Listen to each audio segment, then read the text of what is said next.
Good morning students. Let us discuss about physical properties and chemical properties of the noble gas elements. So now let us discuss about physical properties. Generally, as I have told you, all the noble gas is nothing but what here? Inert gas elements.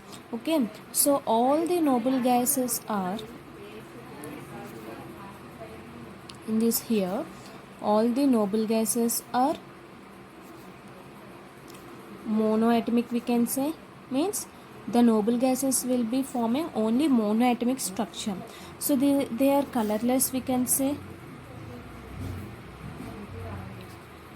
colorless elements. Why? Because these all are gases, so that's why we can say these are colorless, odorless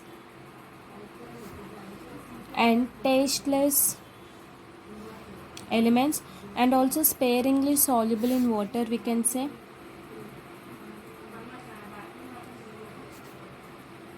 Sparingly soluble in water.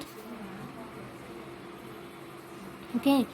Have low, they have very low boiling point and melting point.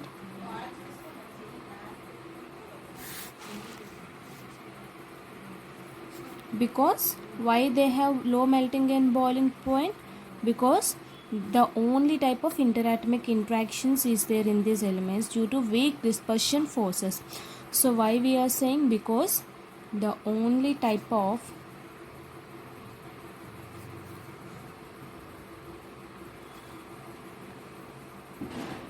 interatomic interaction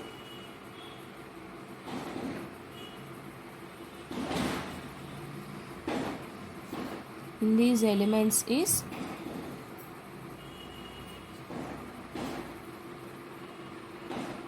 weak dispersion forces. Okay.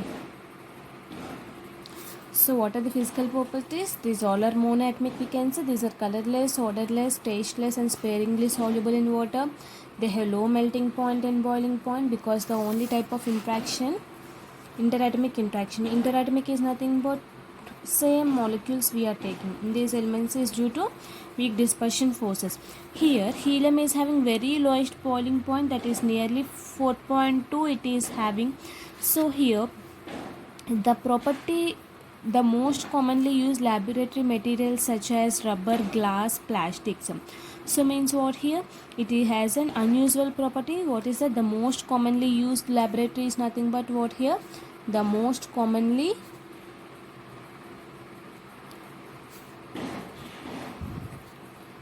used laboratory materials as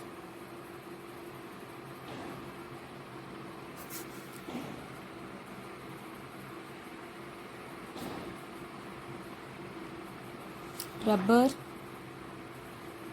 glass or plastic, we can say. So it is having, noble gases have low boiling points, as we have discussed. Why it is having low boiling points? Because it is monoatomic and there is no interatomic force except weak dispersion forces. Okay, they are liquefied at very low temperatures, so that's why they have very low boiling point. So this is about chemical physical properties. Why we are having low boiling point? Because of the monoatomic, no interatomic force between the except weak dispersion force. They liquefy at very low temperature. All the gases are going to liquefy, they change into liquid at very low temperature.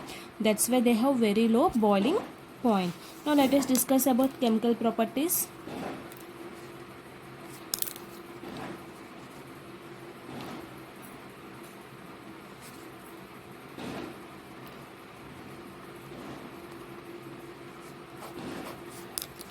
Chemical properties. So generally noble gases are less reactive, we can say. Noble gases are less reactive, we can say. The inertness to chemical reactivity is due to two reasons. What is the reasons? Let us discuss about. So the inertness, what here? The inertness of chemical reactivity is due to two reasons. What is that reasons? First of all, the noble gases accept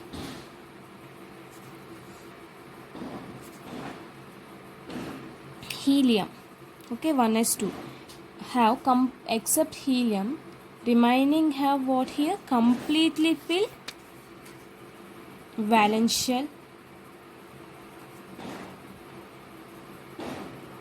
completely filled ns2 np6 electronic configuration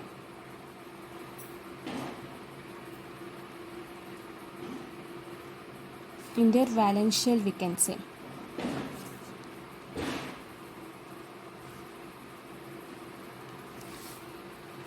So what we can say here, noble gases are very less reactive. The noble gases except helium have completely filled ns2 np6. If you have been observed the electronic configuration, what is the outermost electronic configuration? The general configuration is ns2 np6. So means what? It is completely filled. Yes or no? If you have been taking orbitals, s orbital, this is been p orbital. So what happens? ns2 2 orbitals, np6, okay, total 6 electrons. So means what here? In the outermost shell it is completely filled except helium. Why? Because helium is having what is the atomic number 2, so that's why it is having 1s2. And next one, what is the next reason for this? They have high ionization energy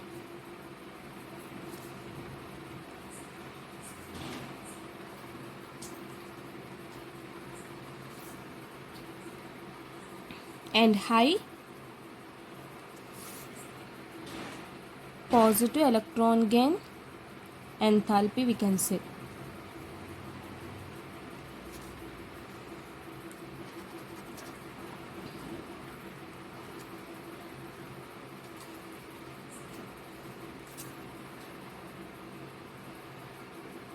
Okay, so because of this reason also it is having chemical reactivity. Okay, so generally the reactivity of noble gases has been investigated occasionally, we can say. Why? Because of the dispersion forces, means they itself react to form the compounds.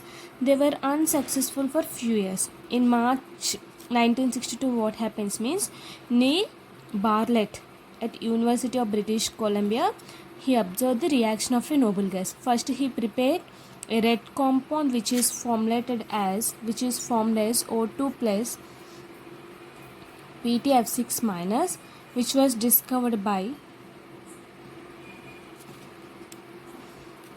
Neil Bartlett at March 1962 in British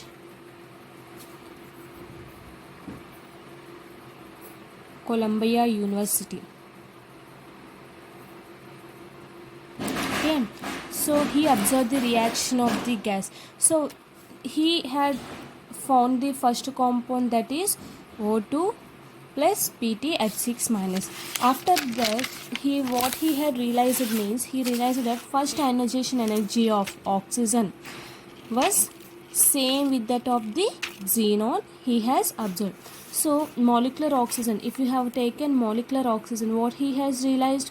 Molecular oxygen, that is 1175 kg per mole, okay, was identical, we can say, identical with that of xenon, that is 1170 kg per mole, we can say, per mole inverse, we can say. Okay, so here he made to prepare some type of compounds with xenon, and also he was also successful in preparing another red color compound like Xc Pt F6 minus. So what he had told, oxygen and xenon is having same type of ionization energy. So automatically what he has successful in preparing, he was in the place of oxygen he had kept Xc.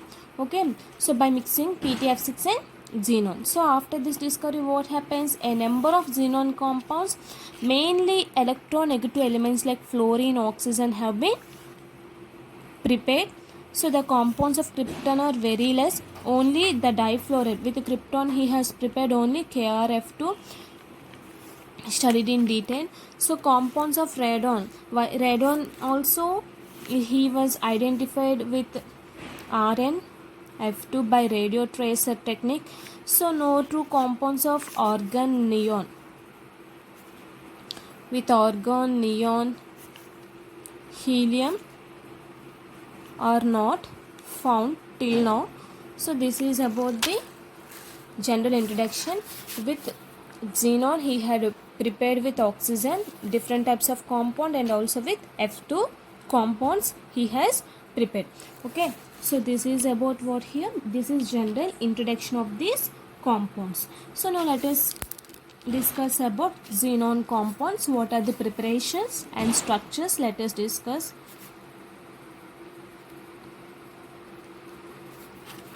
Okay, so xenon compounds is nothing but what here. Let us see first of all xenon fluoride compounds. Xenon fluoride compounds. Okay, so it forms 3 binary compounds. What are the 3 binary compounds here? That is HCF2,